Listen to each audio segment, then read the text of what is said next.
Good morning, dear students. Welcome to your English ORC class. Dear students, hope you all are fine and safe at your homes.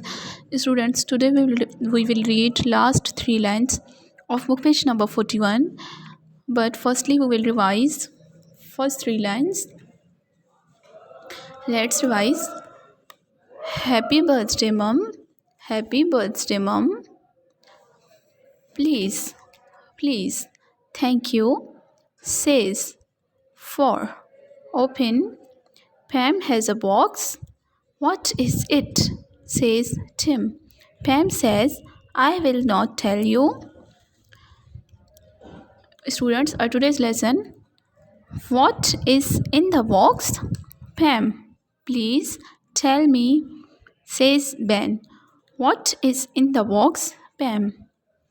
Please tell me, says Ben. Pam says, I cannot tell you. I cannot tell you. Now come to book page number 42. Is it for me? Is it for me? Says Tim. Is it for me? Says Tim.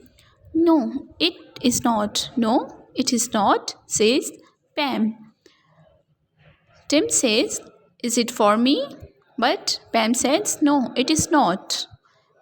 Now kids, it's your turn to read last three lines from book page number 41 and first two lines from book page number 42. These two lines from book page number 42. Allah Hafiz.